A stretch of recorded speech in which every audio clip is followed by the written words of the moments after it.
Hello, friends. This is Dave Hurwitz, executive editor at ClassicsToday.com, here with random reviews from the Overflow Room. Oh, yes.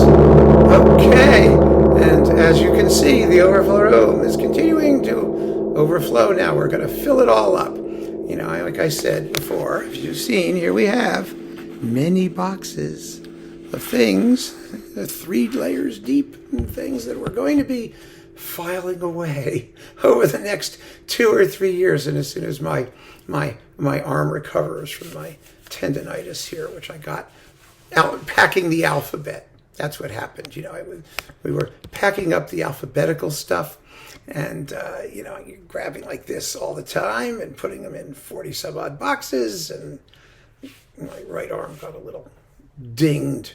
It's annoying, but it'll be better hopefully shortly, and I'll be able to start putting all this crap away, and then we'll be able to go through it all from the position of being able to see the entire panorama again.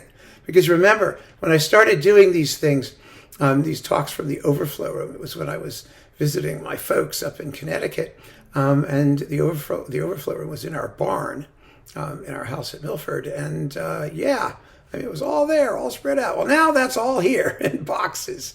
So we're working our way backwards, and we're in the R's, and here is a really wonderful early music guy, Cipriano de Rore. Oh, he's just wonderful. He lived from 1516, roughly, to 1565. And let's see, like Willard, Cipriano de Rore was one of the great Flemish composers who spent their entire career in Italy. That's why his name was Cipriano de Rore. His real name was probably, you know, Eusebius Bogus, you know, Gymnasticus or something. I don't know. Although better known for his madrigals, he also wrote this mass, the Miser Praeter Rerum Syrium, which is really quite wonderful. In fact, it's so wonderful that it's recorded here too. I have 2 versions of it. This one is with the Huelgas Ensemble and Paul Van Neville, including some motets and madrigals as well. And this one is with the Tallis Scholars, and Peter Phillips on Gimel has Josquin, the Praeter Rerum Syrium motet on which the Mass is based, and then a bunch of motets. It's all sacred music. This is a mixture, sacred and secular. This is Harmonia Mundi. This is Gimel. They're both gorgeous. I just love this guy. So that was really cool. Next, romantic viola sonatas. I have it under R. I know, it's stupid. I'm never going to find this.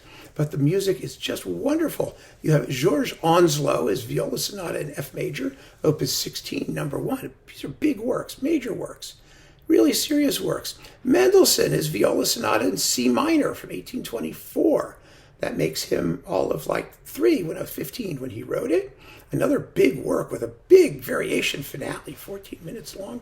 And then Kalavoda, who was just wonderful, whose real name was Jan Grzytol Václav Kalavoda, but he's known as Johann Wenzel Kalavoda. 6 nocturnes for viola and piano.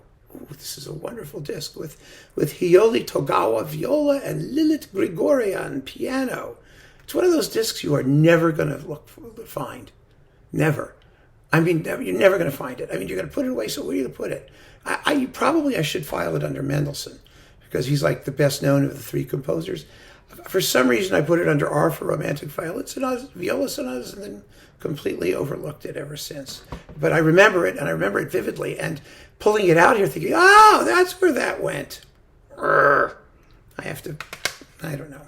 Well, maybe I'll remember it now. I don't know. I really don't know, but he's terrific. And then finally, 4 discs of the French composer Joseph-Guy Ropartz, who lived from 1864 to 1955. Very, very long life.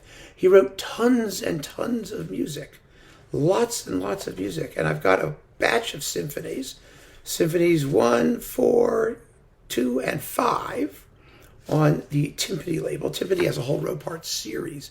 I struggle with this composer, I have to confess. These are with the Orchestre Symphonique et Lyrique de Nancy under Sebastian Lang-Lessing. Both of them, yeah.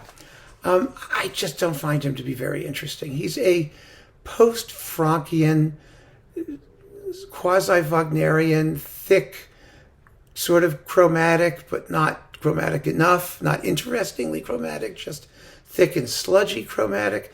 His symphonies are terribly conservative in terms of their orchestral style. You know, their standard scoring, no extra anything interesting like percussion or brass or I don't know. I listened to them a few times and they completely passed me by. I know other people enjoy them very much. I know they do, and I respect that, but it wasn't my thing. Here we have his string quartets, volume 1, numbers 2 and 3. This was the only volume I got because I really lost interest. And I hate to say it because I really want to promote labels like Timpani that do such wonderful work, if they still exist. And this is with the Quatuor Stanislas. And the quartets are really quite similar to the symphonies in their general heaviness and I think lack of thematic distinction. And then we have the opera, Le Pays, the country, with Mireille Delunche, Gilles Ragon, Olivier Lalouette, with the Orchestre Philharmonique de Luxembourg and Jean-Yves Ossens. I actually like better hearing him in opera and stuff like that because well, there's just it's more opportunity and he's less inhibited than when he's working in classical forms. At least that's how it impresses me. This is 2 discs, I guess, again on timpani. And that's how I feel. Sorry for all you Ropartzniks. You know, I wish I could be more positive. But, you know, not every unknown voice is undeservedly neglected. Some are pretty deservedly neglected. And unfortunately, I think he was one of them. I leave it to you to disagree with me, and that's perfectly fine. So keep on listening, friends. Thanks for joining me. Take care.